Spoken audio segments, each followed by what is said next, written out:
اعتکاف کا لغوی معنی دھرنا دینے کے ہیں، اور اعتکاف کا مفہوم یہ ہے کہ بانیت عبادت مسجد کے اندر اللہ رب العزت کی رضا کے لیے کسی شخص کا ٹھہرنا جو ہے وہ اعتکاف کہلاتا ہے۔ اعتکاف کی 3 اقسام ہیں۔ پہلی قسم ہے واجب، دوسری قسم ہے سنت مؤکدہ علی الکفایہ، تیسری قسم ہے نفل۔ اعتکاف واجب کب ہوتا ہے؟ جب کوئی شخص کوئی منت مان لے کہ میرا فلاں کام ہو جائے تو میں اللہ کے گھر میں اللہ کی رضا کے لیے اعتکاف کروں گا، تو اس کام کے بن جانے پر، یا کوئی شخص کہے کہ کوئی بیمار ہو، کہے کہ اللہ تعالیٰ مجھے صحت عطا فرمائے تو میں اللہ کی رضا کے لیے اتنے دن کا اعتکاف کروں گا، پھر صحت مل جانے پر، یا اگر کام کی نیت کی ہے تو کام کے ہو جانے پر اعتکاف کرنا اس پر واجب ہوگا۔ اعتکاف کی دوسری قسم سنت مؤکدہ علی الکفایہ، یہ جو ماہ مقدس ماہ رمضان المبارک کے آخری عشرہ کا اعتکاف کیا جاتا ہے، یہ سنت مؤکدہ علی الکفایہ ہے، یعنی ہے سنت مؤکدہ ہے، مگر شہر میں سے کوئی ایک شخص بھی اعتکاف کر لے، اور بعض علماء نے کہا ہے کہ محلے میں سے کوئی ایک شخص اعتکاف کر لے تو کوئی بندہ بھی گنہگار نہیں ہوگا، اگر کوئی بھی نہ کرے گا تو پھر سارے گنہگار ہوں گے۔ اور نفل اعتکاف ایسا اعتکاف ہے جس کے اندر کوئی بھی شخص جب بھی مسجد میں آتا ہے وہ اعتکاف کی نیت کر لے۔ اس میں ماہ مقدس ماہ رمضان المبارک کا ہونا بھی ضروری نہیں ہے، روزے سے ہونا بھی ضروری نہیں ہے، جب بھی کوئی مسجد میں آئے وہ اعتکاف کی نیت کر لے تو یہ نفل اعتکاف ہوگا۔ اس کی نیت کرنی بھی چاہیے، مسجد میں ویسے کھانا پینا جائز نہیں ہے، اگر آپ اعتکاف کی نیت کر لیں گے تو مسجد میں کھانا پینا بھی آپ کے لیے جائز ہو جائے گا۔ حضور علیہ الصلوۃ والسلام متواتر اعتکاف فرمایا کرتے تھے، آپ سے پورے مہینے کا بھی اعتکاف ثابت ہے۔ حضور عائشہ صدیقہ رضی اللہ تعالیٰ عنہا سے بھی مروی ہے اور صحابہ سے بھی مروی ہے، آپ نے ماہ مقدس ماہ رمضان المبارک کے پہلے 10 دن کا پہلے عشرے کا اعتکاف کیا، پھر دوسرے عشرے کا اعتکاف کیا، پھر تیسرے عشرے کے آغاز میں آپ نے ارشاد فرمایا کہ صحابہ میں نے لیلۃ القدر کی تلاش میں پہلے عشرے کا اعتکاف کیا، لیلۃ القدر نہیں ملی، میں نے دوسرے عشرے کا اعتکاف کیا، لیلۃ القدر نہیں ملی، اب مجھے بتلایا گیا ہے کہ لیلۃ القدر ماہ مقدس کے آخری عشرے کی طاق راتوں کے اندر موجود ہے۔ تو اس سے اجتماعی اعتکاف کی بھی دلیل ملتی ہے کہ حضور علیہ الصلوۃ والسلام نے کہا کہ آخری عشرے میں مجھے لیلۃ القدر کے ہونے کا بتلایا گیا ہے، اے میرے صحابہ تم میں سے بھی جو چاہے وہ میرے ساتھ ماہ مقدس ماہ رمضان المبارک کے آخری عشرے کا اعتکاف کرے۔ تو کثرت کے ساتھ حضور علیہ الصلوۃ والسلام کے صحابہ نے اعتکاف فرمایا۔ اب اعتکاف کی فضیلت کیا ہے کہ حضور اکرم شفیع معظم صلی اللہ علیہ وسلم نے ارشاد فرمایا کہ جو بندہ ماہ مقدس ماہ رمضان المبارک کے آخری عشرے کا اعتکاف کرتا ہے، اللہ رب العزت اس کو 2 حج اور 2 عمرے کرنے کا ثواب عطا فرماتا ہے۔ پھر ایک اور روایت حضور علیہ الصلوۃ والسلام نے ارشاد فرمایا جو بندہ ماہ مقدس ماہ رمضان المبارک کے آخری عشرے کا اعتکاف کرتا ہے اور اس کی نیت خالصتاً اللہ کی رضا ہے تو اللہ رب العزت اس کو گناہوں سے بالکل پاک اور صاف فرما دیتا ہے۔ اور پھر ایک اور روایت ہے کہ اعتکاف کرنے والا مثل ملائکہ ہو جاتا ہے، کہ جس طرح ملائکہ ہر وقت جو ہے وہ اللہ کی اتباع کے اندر، اللہ کی اطاعت کے اندر، اللہ کی عبادت اور ریاضت کے اندر رہتے ہیں، اسی طرح اعتکاف کرنے والا بھی اللہ کے گھر کے اندر رب کی عبادت اور ریاضت کے اندر مشغول رہتا ہے۔ اور پھر حضور علیہ الصلوۃ والسلام نے ارشاد فرمایا، یہ امام زین العابدین روایت کرتے ہیں امام حسین علیہ الصلوۃ والسلام سے، اور امام حسین علیہ الصلوۃ والسلام حضور علیہ الصلوۃ والسلام سے سنتے ہیں۔ امام حسین علیہ الصلوۃ والسلام نے فرمایا کہ میں نے حضور اکرم شفیع معظم صلی اللہ علیہ وسلم کو یہ فرماتے ہوئے سنا ہے کہ جو بندہ ایک دن کا اعتکاف کرتا ہے، ایک دن کا، اللہ رب العزت اس کے اور جہنم کے درمیان 3 خندقیں کھود دیتا ہے، یعنی اس کو جہنم سے بہت دور کر دیتا ہے۔ اور ایک خندق کی جو چوڑائی ہے وہ مشرق سے مغرب تک کی ہے،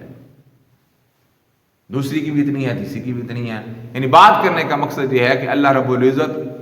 ایک دن کے اعتکاف کرنے پر بھی بندے کو جہنم سے آزادی کا پروانہ عطا فرما دیتا ہے۔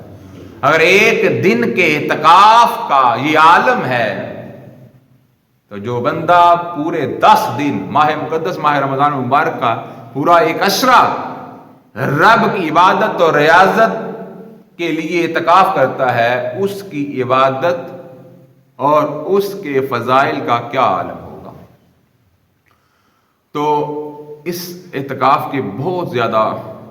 فیوز و برکات ہیں، اللہ رب العزت کی رحمت چم چم برستی ہے، رب کا قرب ملتا ہے، بندہ رب کی مہمان نوازی کے اندر آ جاتا ہے۔ پھر سب سے بڑا اس کا فائدہ یہ ہے کہ جو بندہ مسجد کے اندر موجود ہوتا ہے اور اعتکاف کی حالت میں ہوتا ہے، وہ لیلۃ القدر پا لینے میں کامیاب ہو جاتا ہے۔ وہ لیلۃ القدر جو 1000 مہینے سے بھی افضل ہے، یعنی لیلۃ القدر کسی نے پا لی اور اس رات عبادت کر لی تو اس کو 1000 مہینہ عبادت کرنے سے بھی زیادہ ثواب ملے گا۔ اس سے بڑا فضل کیا ہو سکتا ہے؟ اس کے فضائل تو اور بہت ہیں، لیکن دامن وقت میں گنجائش نہیں ہے، میں نے کچھ ضروری مسائل کے حوالے سے بھی بات کرنی ہے۔ یہ جو دوسری قسم ہے اعتکاف کی، سنت مؤکدہ علی الکفایہ، اس کے لیے روزہ شرط ہے۔ اگر روزہ نہیں ہوگا تو اعتکاف نہیں ہوگا، اور جن چیزوں سے روزہ ٹوٹتا ہے ان چیزوں سے اعتکاف بھی ٹوٹ جایا کرتا ہے۔ یہ 20ویں روزے کو نماز مغرب یعنی سورج غروب ہونے سے پہلے پہلے مسجد میں پہنچنا ہوتا ہے، اور 29 روزے ہوں یا 30 روزے ہوں، آخری روزے کے سورج کے غروب ہو جانے کے بعد جو ہے وہ مسجد سے اٹھنا ہوتا ہے۔ اتنا وقت جو ہے اس کا گزارنا ضروری ہے، اس کے لیے روزہ شرط ہے۔ اگر روزہ نہیں ہوگا تو اعتکاف نہیں ہوگا۔ کون سا اعتکاف؟ سنت مؤکدہ علی الکفایہ، نفل اعتکاف ہو سکتا ہے۔ اب اس کے لیے سب سے افضل مسجد حرام ہے، سب سے زیادہ اعتکاف کا ثواب کہاں ہے؟ مسجد حرام کے اندر اعتکاف کرنا۔ اس کے بعد مسجد نبوی کے اندر اعتکاف کرنا سب سے افضل ہے۔ اس کے بعد جامعہ مسجد کے اندر اعتکاف کرنا، جہاں باجماعت نماز بھی ہوتی ہو اور جمعہ کی ادائیگی کی بھی ترکیب ہوتی ہو، اس کے اندر افضل ہے۔ اس کے بعد ایسی مسجد جس کے اندر باجماعت نماز ہوتی ہو مگر جمعہ نہ ہوتا ہو، اور اس کے بعد جو ہے کوئی ایسی مسجد جس کے اندر جماعت کی ترکیب ہے ہی نہیں ہے، نہ نمازوں کی نہ جمعے کی، ایسی مسجد کے اندر بھی اعتکاف بالکل جائز ہے، کیا جا سکتا ہے۔ اب اعتکاف کے اور مسائل سن لیں۔ جمعے کی ادائیگی کے لیے یا اگر ایسی مسجد میں بیٹھا ہے جہاں جماعت نہیں ہوتی تو جماعت کی ادائیگی کے لیے معتکف جو ہے وہ دوسری مسجد کے اندر جا سکتا ہے، لیکن وہ اپنے مخصوص مقصد کے لیے جو ہے وہ مسجد سے باہر نکلے، کسی سے فضول گوئی نہ کرے، اور بالکل جماعت کے قریب جو ہے وہ مسجد سے باہر نکلے، وقت پر پہنچے اور فوراً فارغ ہوتے ہی واپس اپنی اعتکاف کی جگہ پر آ جائے۔ اگر معتکف جانتے ہوئے ارادتاً یا بھول کر بھی ایک لمحے کے لیے بھی بلا شرعی عذر مسجد سے باہر ہو گیا تو اعتکاف ٹوٹ جائے گا۔ عذر کے لیے وہ مسجد سے باہر جا سکتا ہے، اگر مسجد کے اندر طہارت خانے نہیں ہیں، رفع حاجت کا انتظام نہیں ہے، تو وہ بالکل قریبی کسی مقام پر جو ہے وہ رفع حاجت کے لیے بھی جا سکتا ہے۔ اگر مسجد کے واش روم کی حالت ایسی ہے کہ وہ اس کو گھن آتی ہے اس کے واش روم میں جانے سے، یا رش بہت زیادہ ہے اور اس کو پیشاب کی جو ہے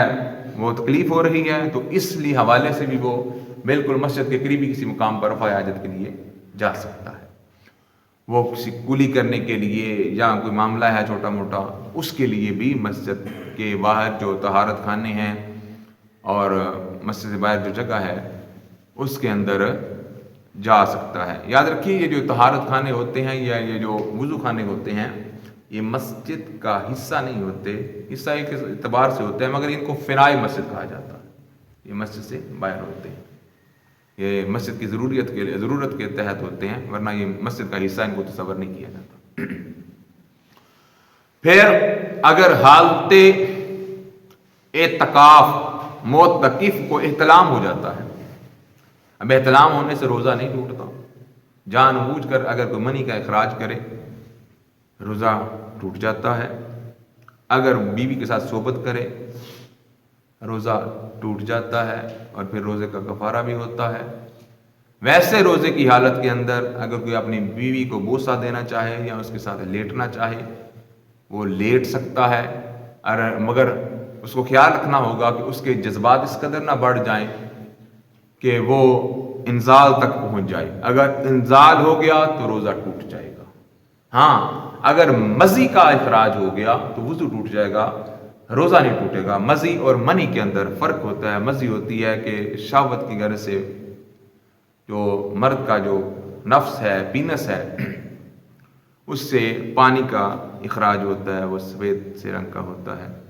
تو منی اور مزی کے اندر فرق ہے۔ مزی کا اخراج ہوا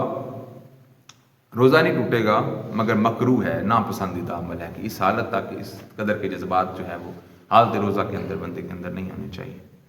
ہاں اگر انزال ہو گیا، خارج ہو گیا تو روزہ ٹوٹ جائے گا، صحبت کرے گا تو روزہ بھی ٹوٹے گا، کفارہ بھی ہوگا۔ تو جو احتلام ہے، احتلام سے روزہ نہیں ٹوٹتا۔ حالت اعتکاف کے اندر اگر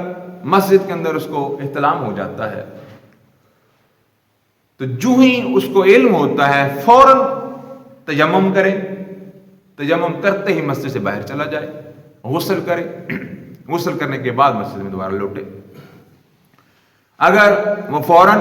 مسجد سے باہر نہیں نکلتا گنہگار ہوگا، اگر تیمم کیے بغیر مسجد سے باہر نکلتا ہے پھر بھی گنہگار ہوگا۔ تیمم کے لیے مسجد کا جو فرش ہے اگر پتھر کا ہے تو پتھر پر بھی تیمم ہو جاتا ہے، اور پھر اگر مسجد کی دیوار کوئی چونے والی ہے، اس کو چونے کا کلر کیا گیا ہوا ہے، اس پر بھی ایسے آپ 2 ضربیں لگانی ہوتی ہیں، جیسا کہ تیمم کا طریقہ آپ کو پتہ ہے۔ تو مسجد کی دیوار پر بھی تیمم جو ہے وہ کیا جا سکتا ہے۔ تو فوراً تیمم کرے، تیمم کرنے کے بعد جو ہے وہ مسجد سے باہر نکلے۔ اعتکاف جو ہے کرنے کے لیے معتکف کو علیحدہ سے چادریں لگانے کی ضرورت نہیں ہے۔ حضور علیہ الصلوۃ والسلام کے دور میں یہ چادروں کا کوئی رواج نہیں تھا۔ ہاں اگر کوئی لگا لے تو منع بھی نہیں ہے، لیکن یہ اعتکاف کے لیے یہ کوئی شرط نہیں ہے کہ پردے لگانے ہیں یا چادریں لگانی ہیں۔ اور پھر معتکف کے لیے یہ بھی ضروری نہیں ہے کہ اس نے نقاب کرنا ہے، منہ کو ڈھانپنا ہے، یہ کوئی ضروری نہیں ہے۔ معتکف نعت پڑھ سکتا ہے، تلاوت کر سکتا ہے، حتیٰ کہ اگر کسی جائز مقصد کے لیے اسپیکر کا استعمال کرنا چاہے تو اسپیکر کا استعمال بھی کر سکتا ہے۔ ہاں کسی کی دل آزاری نہ ہو رہی ہو یا کسی کے مسائل کے اندر خلل پیدا نہ ہو رہا ہو تو یہ ساری عبادات و ریاضات معتکف کر سکتا ہے، لیکن فضول گوئی نہیں کر سکتا۔ یہ نہیں ہے کہ حالت اعتکاف کے اندر بھی موبائل پاس رکھا ہو اور گرل فرینڈ سے بات کر رہا ہو اور ٹک ٹاک دیکھ رہا ہو اور پاب جی کھیل رہا ہو۔ یقین جانیے میں نے پہلے سنا تھا لیکن میرے مشاہدے میں یہ چیز نہیں آئی، حالانکہ میں سارا دن مصروف روٹین سے گزرتا ہوں، لیکن کل میرے مشاہدے میں آئی ایک جگہ افطاری تھی تو میں نے سنا تھا کہ جو لوگ پب جی کھیلتے ہیں وہ اس قدر مگن ہوتے ہیں کہ ان کو نہ کوئی ماں کی پرواہ ہوتی ہے، نہ کوئی باپ کی پرواہ ہوتی ہے، کسی شے کی ہوش نہیں ہوتی۔ تو کل میں نے آبزرو کیا کہ جس جگہ افطاری تھی اس کے ڈرائنگ روم پر محفل سجی ہوئی تھی، تلاوت کلام پاک ہو رہی تھی، ثناءخوان مصطفیٰ ثناءخوانی کر رہے تھے، جو علماء ہیں وہ درس و واعظ کر رہے تھے، مگر ایک ٹولہ ایسا تھا جو میزبان کے قرب و جوار میں سے تھا، اس کے دوست احباب میں سے تھا، انہوں نے موبائل ہاتھ سے نہیں نکالے، پب جی لگاتار کھیلتے رہے ہیں۔ جب میں اس ڈرائنگ روم میں اندر گیا تب بھی وہ کھیل رہے تھے، میرے منع کرنے سے وہ ڈرائنگ روم سے باہر چلے گئے، پھر اسی کام کے اندر مشغول رہے۔ میں محفل کو چھوڑ کر ان کو بلانے کے لیے گیا، مگر میرے بلانے پر بھی وہ نہیں آئے، آپ چلیں ہم آتے ہیں۔ اس قدر یاد رکھیے، اگر آپ کسی محفل کا حصہ ہیں اور پھر اللہ اور اللہ کے رسول کی محفل ہے، آپ اس کے اندر میں توجہ سے نہیں بیٹھتے، آپ موبائل سے کھیلتے رہتے ہیں، آپ کی توجہات کا مرکز کوئی اور چیز ہے، تو آپ اللہ اور اللہ کے رسول کی توہین کر رہے ہیں۔ اگر آپ کسی عالم دین کے کہنے پر بھی اثر نہیں کرتے، آپ اس عالم دین کی بھی توہین کر رہے ہیں اور انڈائریکٹلی اللہ اور اللہ کے رسول کی توہین کر رہے ہیں، کیونکہ وہ عالم دین جو ہے وہ آپ کو اللہ اور اللہ کے رسول کے پیغام کی طرف لے کے آ رہا ہے کہ آپ کے قریب، آپ کے ڈرائنگ روم کے اندر یا آپ ایک محفل کا حصہ ہیں اور آپ پھر بھی اللہ کی رحمت سے دور ہیں، روزے کی حالت کے اندر ہیں اور کسی کو کوئی اثر نہیں ہوتا۔ تو کل مجھے اس بات کا اندازہ ہوا کہ واقعی جو لوگ اس طرح کی قباحتوں کے اندر مشغول ہوتے ہیں، ان کو کسی بڑے چھوٹے کی تمیز نہیں رہتی، نہ ماں باپ کی ان کو قدر رہتی ہے۔ تو یہ ایک رونے کا مقام ہے، یقین مانے میں نے کل بڑی اپنی انسلٹ محسوس کی کہ میرے کہنے کے باوجود انہیں وہ اس محفل سے جدا ہو گئے، پھر اندر جا کے وہ کھیلنا شروع ہو گئے، میں باہر بلانے گیا وہ پھر بھی نہ آئے، کتنی توہین ہے۔ تو یاد رکھیے گا یہ وقت گزر جانا ہے، پب جی کھیلتے کھیلتے بھی موت آ جاتی ہے، موت کا ایک وقت اٹل ہے، تو پھر ادھر بھی پھر پب جی ملے گا، پھر اللہ اور اللہ کا رسول نہیں ملے گا۔ یہ ذہن نشین رکھیں، اس لیے میں بتا رہا ہوں کہ وہ ساتھی جن کو میں نے دیکھا اور اس ساتھی کے ساتھی اس وقت موجود ہیں، تو ان کو بتانا مقصد ہے، اور ایک عالم دین کا یہ فرض بنتا ہے کہ لوگوں تک حق بات پہنچائے۔ تو اعتکاف کے مسائل سے حوالے سے بات چل رہی ہے، تو معتکف جو ہے وہ اللہ کی رضا کے لیے مسجد میں بیٹھا ہوا ہے، رب کی عبادت کے لیے مسجد میں بیٹھا ہوا ہے، وہ دنیا کو چھوڑ کر، حضور علیہ الصلوۃ والسلام نے ارشاد فرمایا پہلی امتوں پر رہبانیت جو ہے وہ جائز تھی کہ لوگ اللہ کو پانے کے لیے، اللہ کی خوشنودی حاصل کرنے کے لیے بیوی بچوں کو چھوڑ کر جنگلوں میں نکل جایا کرتے تھے اور رب کی عبادت اور ریاضت کیا کرتے تھے، مگر میری امت پر رہبانیت جائز نہیں ہے کہ بیوی بچوں کو چھوڑ کر جنگلوں میں نکل جاؤ، مگر جو بندہ اعتکاف کرتا ہے، جو بندہ معتکف بنتا ہے، اللہ رب العزت اس کو رہبانیت کا ثواب عطا فرما دیتا ہے۔ یہ بندہ ان 10 دنوں کے اندر دنیا کو چھوڑ کر، دنیا کے معاملات اور کاروباروں کو اور بچوں کو اور بیوی کو چھوڑ کر رب کے گھر مسجد کے اندر رب کی رضا کے لیے، رب کی اطاعت کے لیے اپنے شب و روز گزارتا ہے، وہ سوتا بھی مسجد میں ہے، وہ کھاتا بھی مسجد میں ہے، وہ عبادت اور ریاضت مسجد کے اندر کرتا ہے، اور مسجد اللہ کا گھر ہے اور مسجد جنت کا باغ ہے، اور دنیا کے اندر سب سے اعلیٰ اور عرفہ اور مقدس جگہ اگر کوئی ہے تو وہ مسجد۔ تو اس مسجد کے اندر رہنا جو ہے وہ بڑے نصیبوں اور بختوں کی بات ہے، ہر کسی کو تو مسجد نصیب بھی نہیں ہوتی نا۔ مسجد اللہ کا گھر ہے اور اللہ کی اجازت کے بغیر ہر بندہ مسجد میں نہیں آ سکتا، جس طرح میرے اور آپ کے گھر میں کوئی ہماری اجازت کے بغیر نہیں آ سکتا، اس طرح اللہ کے گھر میں بھی اللہ کی اجازت کے بغیر کوئی آ نہیں سکتا۔ تو اعتکاف کی بڑی فضیلت ہے، بڑے اس کے مسائل بھی ہیں، ان سے بھی آپ نے کنارہ کشی اختیار کرنی ہے، جو اللہ اور اللہ کے رسول کی تعلیمات ہیں ان کے مطابق آپ نے اعتکاف کرنا ہے۔ آپ اللہ کی رضا کے لیے اعتکاف کریں گے تو جب آپ اعتکاف سے اٹھیں گے تو رب آپ کو گناہوں سے، سیاکاریوں سے اور اپنی نافرمانیوں سے محفوظ کر لے گا، اور آپ کے جو پچھلے گناہ ہیں اللہ رب العزت معاف فرما دے گا، اور نیت خالص رہی تو اللہ رب العزت آئندہ